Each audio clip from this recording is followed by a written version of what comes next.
এসআইআরে চূড়ান্ত তালিকা প্রকাশের আগে চলছে শুনানি পর্ব, আর এ নিয়ে ভোটারদের হয়রানি ভোগান্তির নানান ছবি সামনে আসছে। সেই প্রসঙ্গে উঠে আসছে পরিযায়ী শ্রমিকদের কথা।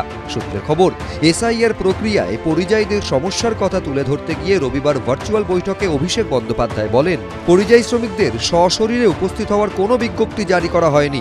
প্রধানমন্ত্রী যদি বাংলায় এসে ভার্চুয়াল বৈঠক করতে পারেন, তাহলে ভার্চুয়াল শুনানি কেন হতে পারে না? এই মুহূর্তে রাজ্য সরকারের কর্মসাথী পোর্টালে নথিভুক্ত রয়েছে প্রায় ৩০ লক্ষ পরিযায়ী শ্রমিকের নাম। তাদের মধ্যে কারুর কাছে এসআইআর শুনানির নোটিশ গেলে তারা কি করবেন? এই নিয়ে শুরু হয়েছে দোলাচল। এই পরিস্থিতিতে নির্বাচন কমিশনকে নিশানা করেছে West Bengal migrant worker welfare board. আমাদের দলের নেতা অভিষেক ব্যানার্জি বলেছে যে ইলেকশন কমিশনের কোনো নোটিফিকেশান এখনো বার হয়নি যে মাইগ্রেন্ট ওয়ার্কারদেরকে ফিজিক্যালি আসতে হবে।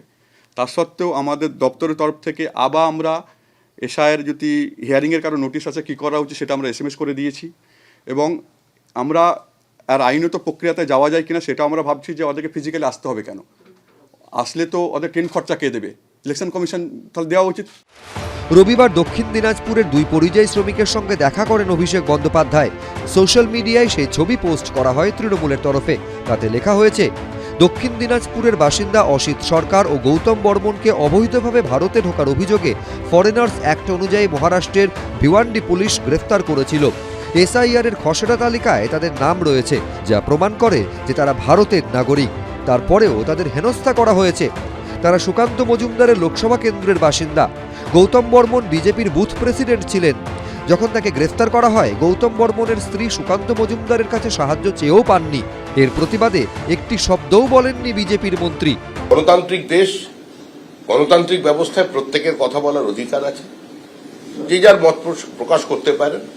যদি কিছু বলার থাকে সেটা নির্বাচন কমিশনকে গিয়ে বলুন, আর না হলে সুপ্রিম কোর্টে যান। পরিযায়ী শ্রমিকদের অসুবিধার কথা মাথায় রেখে কি বিশেষ কোনো ব্যবস্থা নেবে কমিশন? সেটাই এখন দেখার।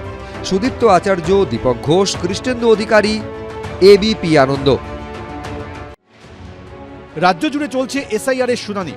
এরই মধ্যে স্বরাষ্ট্র সচিব নন্দিনী চক্রবর্তীর বাসভবনে পৌঁছলেন ইআরও, এইআরও, মাইক্রো অবজারভার এবং বিএলও। সোমবার সন্ধে তার হিন্দুস্তান পার্কের বাড়িতে পৌঁছন তারা। সূত্রের দাবি, স্বরাষ্ট্র সচিবের এনুমারেশন ফর্মে কিছু ত্রুটি ছিল। সেই ত্রুটি সংশোধন করতেই সোমবার তার বাসভবনে আসেন ইআরও, এইআরও, মাইক্রো অবজারভার এবং বিএলও। সূত্র মারফত জানা যাচ্ছে যে তার এসআইআর এর ফর্মে তার যে 2002 সালের যে ভোটার বিভিন্ন তথ্য রয়েছে সেইগুলো তথ্য ঠিকভাবে দেওয়া ছিল না, সেই কারণে নোটিশ সার্ভ করা হয়েছিল।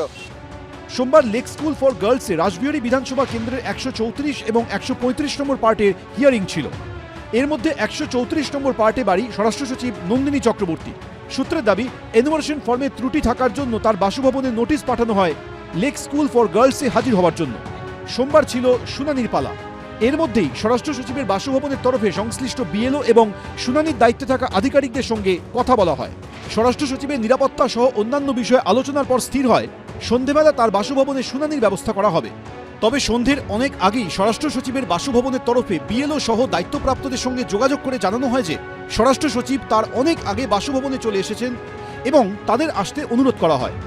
বিএলওর কাছে ফোন যায় স্বরাষ্ট্র সচিবের পরিবারের পক্ষ থেকে যে তিনি বাড়িতে চলে এসছেন, এবং তারপরে 7:30টায় আসার কথা থাকলেও তারা তড়িঘড়ি 6:40 নাগাদ তারা চলে আসেন, এবং 6:40 নাগাদ আসার পর যে কাগজগুলো, যে তথ্যগুলো সংগ্রহ করার ছিল, যেগুলো ফিল আপ করার ছিল, সেগুলো তার বাসভবনে বসে সম্পূর্ণ করা হয়।